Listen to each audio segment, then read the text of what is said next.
What's going on, Nozbe Nation? Man, what a game. The week opening NFL inaugural season is upon us. We had the Dallas Cowboys versus Philadelphia Eagles, and it was a great football game. Hats off to the NFL for putting on a display for the fans and bringing this game on to give us a rivalry game of the NFC East powerhouse and Titans, the reigning Super Bowl champions versus Dallas Cowboys. And we're going to unpack it a little bit. Won't keep it too long. The game went kind of late. There was a delay. Right now it's about 11:30 here in Dallas, Texas, where I'm located, and pretty late. So I'm going to hurry up and get this in, and we'll get you guys, and we'll talk about a little bit of things tomorrow because we got a big game tomorrow, the Chiefs versus the Chargers, and they're going to be doing it from Brazil, and that's going to be a good game as well. So let's kind of unpack this Cowboy games. First of all, the Eagles won the game 24-20. Actually, I had the Cowboys scoring 24 points and the Eagles scoring 42. But hey, who's counting? A dub is a dub. Somebody got to get a hot L. Somebody got to get a dub. But we're going to unpack this game a little bit and talk about what happened. So we had a lot of drama in this game. As soon as the game started at the kickoff, we had an incident between Jalen Carter and Dak Prescott where it was a penalty timeout. An injury timeout, and apparently Jalen Carter spit on Dak Prescott. Well, the end result of that was Jalen Carter got ejected from the game. As you all know, Jalen Carter is an all-pro defensive tackle and ranked the #1 defensive tackle in the National Football League. Of course, what the Philadelphia Eagles want to do defensively revolves all around Jalen Carter. Well, now he's out of the game before a play is even snapped. Drama all over the place. Unbelievable. And guess what? The Cowboys took sole advantage of it.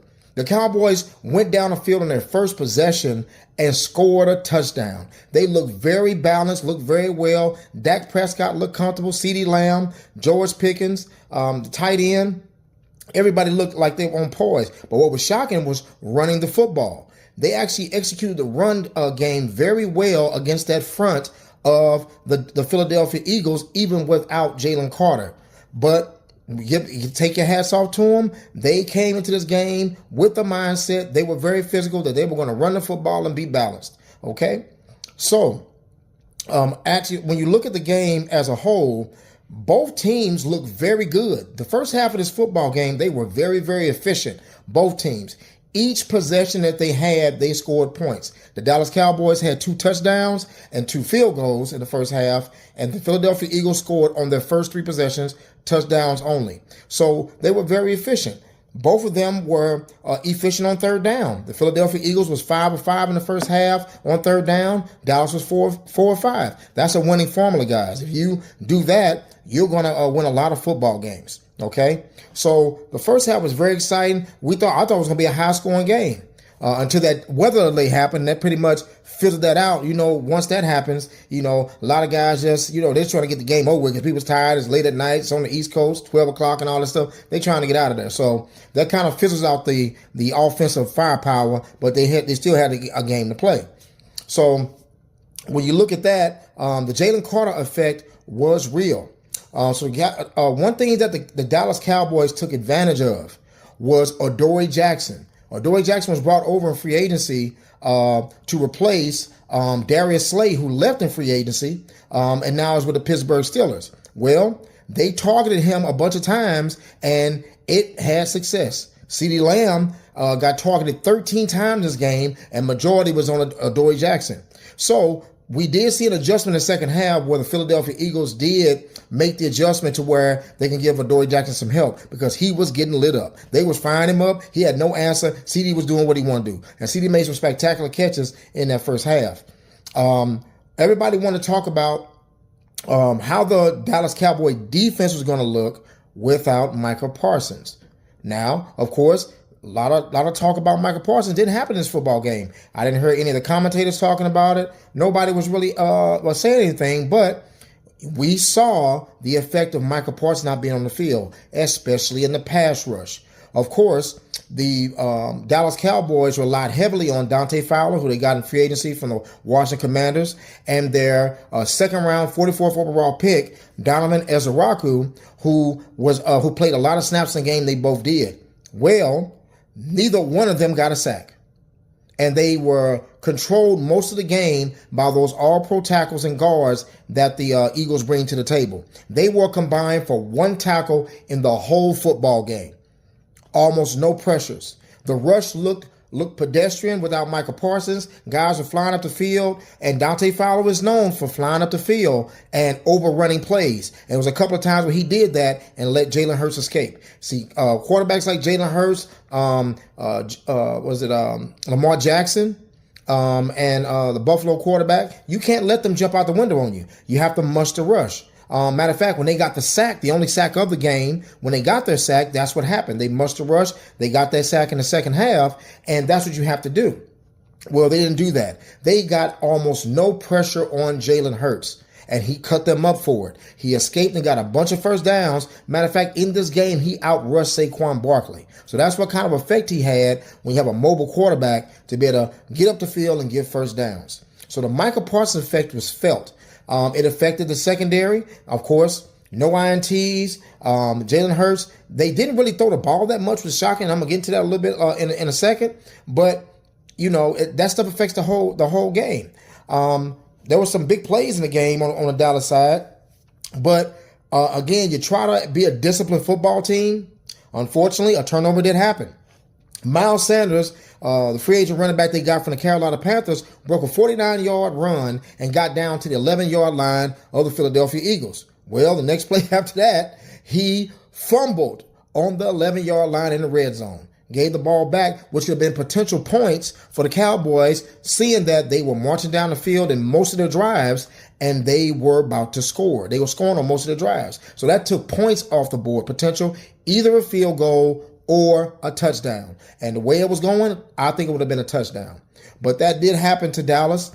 So it was just all over the place with the game, but it was a very, very solid, good football game. Well, let's look at the stats of the game about what happened. So Dak Prescott had a very good game. So for all you Dak haters out there in Cowboy land and anywhere else, Dak had a very good football game. He had 0 turnovers, no fumbles, no interceptions. He actually escaped a lot of the sacks and got away, which would be potential sacks for a loss. He was 21 of 34 for 188 yards, 0 TDs. They still had opportunity to win the game. Javonte Williams, the running back, was 15 of 54. He had 2 touchdowns, 2 game-breaking touchdowns, very physical. So I think the Cowboys have their running back, and I think they're going to give him a lot of love. CeeDee Lamb was the only receiver in the whole game on both teams. He had 7 catches for 100 yards. 0 touchdowns, though. Didn't do that. And then the free agent acquisition of George Pickens, he was 3 of 30. So George didn't have a good game. I don't know if the coverage was rolling to him or not, but that's pretty much what happened. On the Eagles side, Jalen Hurts, pretty much, if this was an MVP Super Bowl, he'd have got the MVP. Jalen Hurts basically was 19 of 23 for 152 yards, but he had 14 carries of 62 yards with 2 touchdowns. So he was the MVP of the game. He used his legs. They would rush him, and he would get away, especially when they got down to the red zone. He ran in 2 touchdowns because they were right there pretty much at the end zone. Saquon Barkley had a decent game. He had 18 carries for 60 yards with 1 touchdown. Jawan Dotson was the leading receiver on the team. He had 3 catches for 59 yards, more than Devonta Smith and A.J. Brown. They're all pro $100 million receivers. He had more catches than they did. Devonta Smith and A.J. Brown were combined 4 catches for 24 yards. This is a $53 million wide receiving core. What the offensive coordinator was doing, I don't know. Maybe it's just going with the game, but it wasn't a lot of time that they threw the ball, especially when I saw a lot of times the Cowboys load the box. I thought there was an opportunity to get them the ball. Well, they didn't. So I'm pretty sure they'll fix that next week. But, hey, it's week 1. What can you do? Both teams were very efficient on first down. Cowboy got 22 first downs. The Eagles got 20. On third down, both teams were very efficient. The Cowboys were 7 of 11. The Eagles were 8 of 13. In the red zone, again, they were both efficient. Cowboys were down to 3 times. Of course, they didn't get in the red zone because of the fumble, but they did get 2 touchdowns out of it. And the Eagles were 3 of 3. So they're almost about 100 to almost 97% on both teams. The biggest thing that stuck out was penalties. The Cowboys actually 4 of 42, which is not too bad, but the Eagles, Lord have mercy, they had 9 penalties for 110 yards and 7 in the first half. That is undisciplined football. I'm pretty sure Nick Sirianni is going to clean that up and get it fixed. They have to, because you cannot play against teams and keep thinking that's going to happen, because they actually kept Dallas in the game. That's why the score was so close, because they kept giving Dallas first downs, especially on personal foul penalties. Roughing the passer, hitting guys illegal, or defensive receiver. They did it a couple times, even one down the red zone. So they'll fix that stuff eventually. But that was one of the things that stuck out to me. There were 3 big plays with CeeDee Lamb. CeeDee Lamb had 3 big drops, 2 in the second half. He has a history of doing this, where he'll drop passes in key situations. He has to get that fixed. In these big games, you're a $100 million receiver. You got to make them catches. And some of these catches, Dak Prescott made a beautiful throw, and CD just dropped them. So he has to find a way to fix that, because you can't keep doing that, because it'll cost you games, especially if they make it to the playoffs. Quinyon Mitchell, in the fourth quarter, dropped an interception with about 2 minutes left in the game. That could have turned the game on his head, because Dallas was trying to march down the field, and Dak got rushed, hands in his face. He threw it right to him. He drops it. So that's another thing they can look at. But other than that, beautiful game. Wonderful game. NFL is here, baby. Sports, Nosebleed Nation.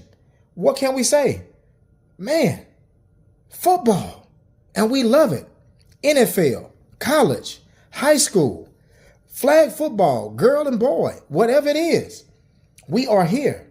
So there you have it, guys. So please like, subscribe to the channel, leave a comment down below. Let me know how you felt about the game. Did the Michael Parsons effect affect it? Did Dallas have a chance? We don't know. But hey, you guys have a wonderful evening, and we'll see you tomorrow after the game tomorrow with a live chat. Have a great day. Nosebleed Nation.